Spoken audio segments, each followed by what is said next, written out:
இன்றே டவுன்லோட் செய்து உங்கள் ஃபேவரட் ஷோக்களை என்ஜாய் பண்ணுங்க.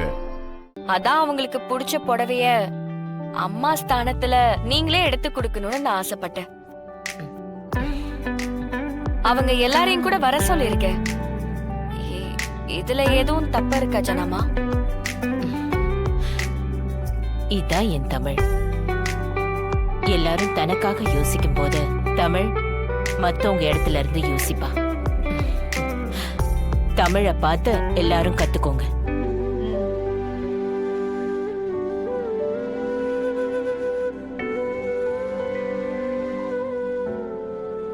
நீங்க எல்லாருக்கும் புடவைய காட்டுங்க. சரிங்கம்மா, அப்படியே பண்ணிடுறேன்.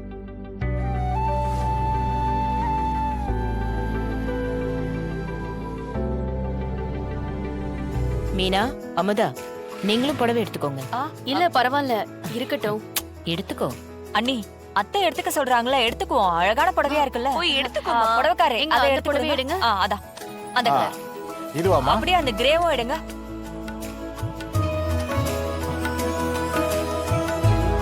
நல்லா இருக்குல்ல?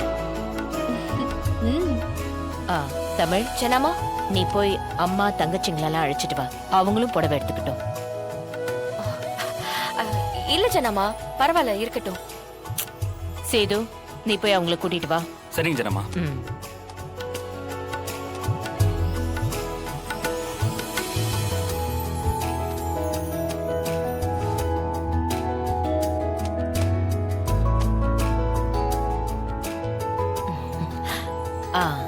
வாங்க தமிழம்மா. நம்ம வீட்ல ஃபங்க்ஷன் நடக்குது. இப்படியா ஒதுங்கி இருக்கிறது? ஆமா, எங்க தேனு இசைலாம்? இசை தூங்கிட்டு இருக்கா. தேனு காலேஜுக்கு போயிருக்காமா. ஓ அப்படியா, சரி சரி. எல்லாரும் புடவை எடுக்கிறோம், நீங்களும் எடுத்துக்கோங்க. இல்ல வேண்டாமா. தமிழம்மா எடுத்துக்கோங்க. தேனுக்கும் சேர்த்து ஒரு சாரியை செலக்ட் பண்ணுங்க. எடுத்துக்கோங்கம்மா. இந்தாங்கம்மா. வாங்கிக்கோங்க தமிழம்மா.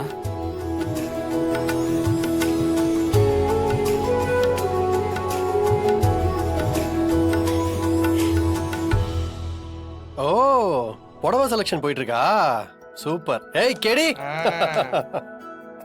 எல்லாரும் செலக்ட் பண்ணீங்களா?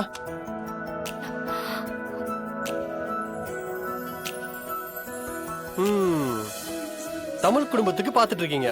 அசத்திடுவோம். நானே செலக்ட் பண்றேன். சார், இது இசைக்குட்டிக்கு. அதுக்கப்புறம் இது இது தேனுக்கு. அடுத்தது ரெட் ஆர் கிரீன். அதான் நல்லா இருக்கும்.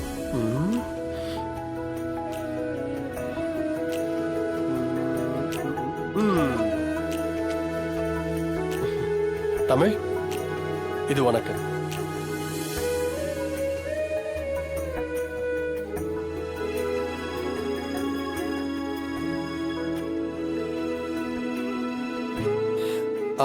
அப்புறம் தமிழ், எங்க உங்க அம்மாவை காணோம்? சார், உங்களுக்கு ஆபீஸ்ல இருந்து ஒரு முக்கியமான கால் வந்தது. அதனால நீங்க கொஞ்சம் பேசிட்டு வந்துடுறீங்களா? யாரு கால் பண்ணாங்க? மேனேஜர் சார் தான் அர்ஜென்ட்னு கால் பண்ண சொன்னாரு. நான் தான் மறந்தே போயிட்டேன்.